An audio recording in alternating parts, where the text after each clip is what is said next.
किशनच्या विषयी मला प्रेमच आहे की नाही माहीतच आता आम्हा नाही.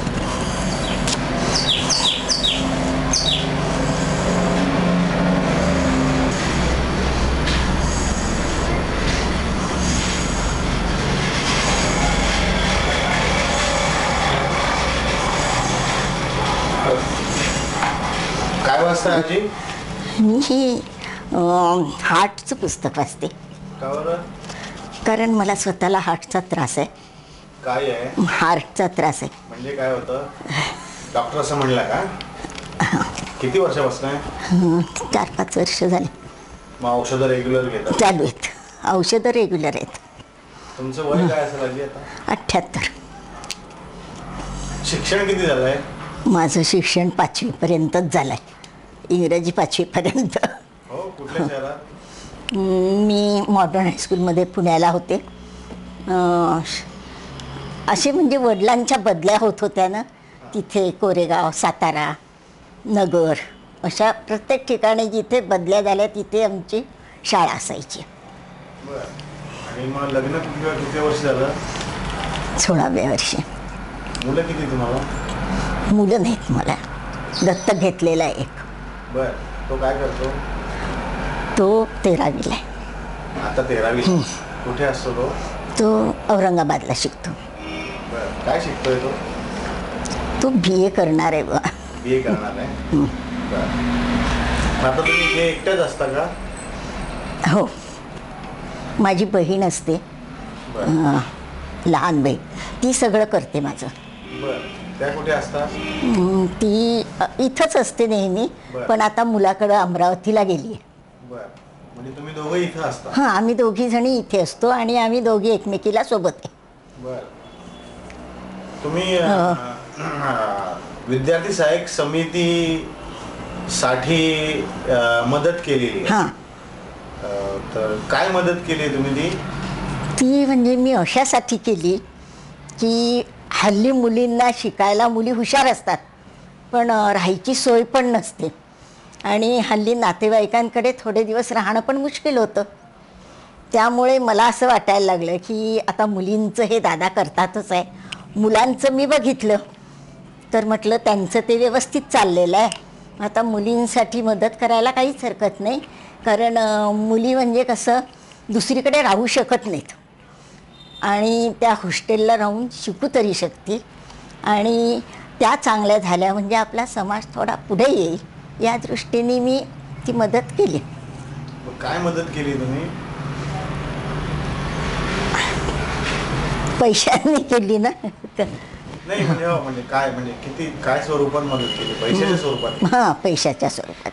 काय म्हणजे किती रुपये दान दिले तुम्ही? 5 लाख. त्याच्या आधी पण काही मदत केली होती का? हो, केली होती.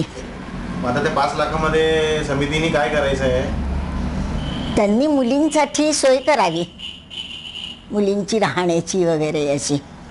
असं तुम्हाला काय वाटलं? कारण मुली कुठे राहू शकत नाहीत ना, मुलींचे खूप हाल होतात, त्यामुळे मला असं वाटायला लागलं. पण हे कधी तुम्हाला जाणवलं मुलींचे हाल होतात? हे कधी लक्षात आलं असं? ते आता पहिल्यापासूनच आपल्याला समजतं ना कसे हाल असतात ते. तुमचं शिक्षण राहिलं म्हणून तुम्हाला असं तसं वाटतं. आणि माझं म्हणजे काय, मला मिस्टर म्हणत होते शिक, परंतु माझा जो पुतण्या होता, ह्या ताईंच्या 2 मुली होत्या, असं सगळ्यांचं व्यवस्थित करेपर्यंत असं मी काही करू शकले नाही आणि माझी प्रकृती तेवढी साथ देत नव्हती. आणि माझ्या मिस्टरांनाही खूप वाटायचं की आपली कोणी मुलं नाहीत तर हे सगळं आपलं, म्हणजे असं त्यांना असं दुजाभाव, पुतणे म्हणा किंवा असं घरातले कोणी म्हणा, बाहेरचे सुद्धा, ते नेहमीच मदत करत राहिले. तुम्ही समितीला जाऊन आलात का? तिथे भेट देऊन आलात? हो, जाऊन आले. मुलांना मुलींना भेटलं? हो. म्हणजे काय वाटलं तुम्हाला त्यांना भेटून? ती मुलं आता म्हणजे त्यांना व्यवस्थितच चाललंय ना मुलांचं. म्हणजे असं होणं गरजेचं आहेच असं ही जाणीव झालीच तुम्हाला? म्हणजे हुशार मुलं असतात परंतु त्यांना वाव नसतो. म्हणजे निदान हा अशी जागा झाली किंवा असं ठिकाण मिळालं म्हणजे मुलं निदान करू शकतात, सगळं पुढे जाऊ शकतात. म्हणजे आणखी समितीसाठी तुम्ही आणि लोकांनी काय करायला पाहिजे असं तुम्हाला वाटतं? म्हणजे हा प्रोजेक्ट किंवा ही जी संस्था ही आणखी मोठी होणं गरजेचं आहे की नाही? नाही, मोठी तर व्हायलाच हवी. म्हणजे त्यामुळे आपला समाज पुढे, जेवढं मुलांना शिक्षण मिळेल तेवढं मुलं पुढे जातील आणि त्यांचे विचारही तेवढे हे होतील. आता तुम्ही सगळ्यात शेवटी कधी भेटून आलात समितीमध्ये? म्हणजे मुलींकडे, मुली कधी भेटल्या तुम्हाला? किती तारीख होती बरं? नाही अंदाज. तरी 7-8 महिने झाले असतील. मग त्यातलं कोण लक्षात राहिलं तुमच्या, असं जरा आठवत आहे? आता त्या ह्या मुली आल्या होत्या तर ते सगळ्यांची नावं लक्षात नाही, पण एक पाटील वगैरे अशा आहेत, सीमा पाटील किंवा चौधरी वगैरे अशा. मग त्यांचं शिक्षण व्यवस्थित चाललेलं आहे? हो. आणि काही तुम्हाला सांगावं असं वाटतंय का की हे किती महत्वाचं आहे? तुमच्या आयुष्यात घडलेला एखादा प्रसंग ज्यामुळे जाणीव झालेली आहे किंवा काय, किंवा आसपास? हे असं म्हणजे प्रत्येक वेळेलाच शिक्षण आडवं येतं ना. शिक्षण असलं म्हणजे माणूस कुठेही जाऊ शकतो. शिक्षण कमी असलं म्हणजे स्वतःला काही थोडंसं मनात किंतु राहतो की आपण बुवा थोडं मागे राहिलो म्हणून असं आपल्याला होतं आहे, आपल्याला सोबत कोणाची तरी लागते असं. पण हे तुमच्या आयुष्यात प्रसंगात कधी तुम्हाला तीव्र लक्षात आलं की माझं शिक्षण कमी झालं आहे, हे शिकले असतं तर बरं झालं असतं? हे माझे मिस्टर गेल्यानंतर येऊ लागलं जास्ती. हो, म्हणजे साधारण 99 मध्ये माझे मिस्टर गेले.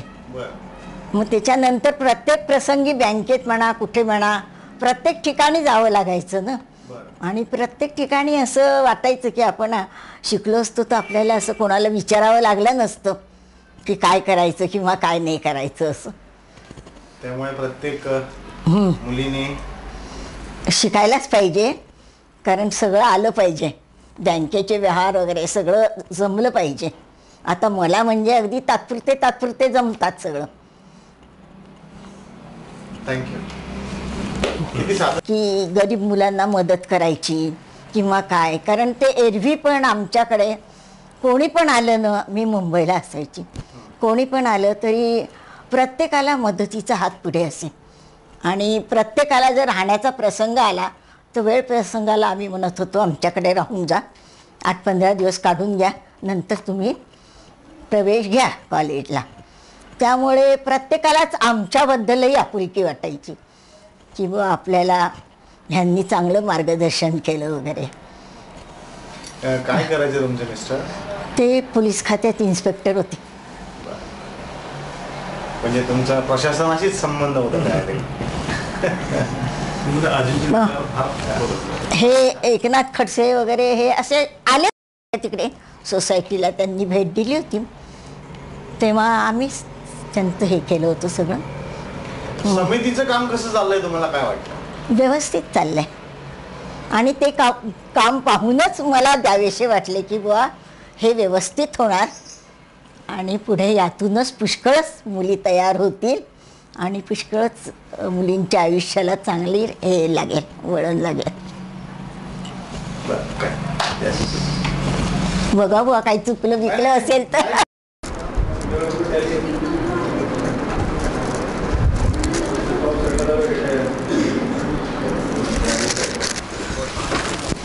हेलो,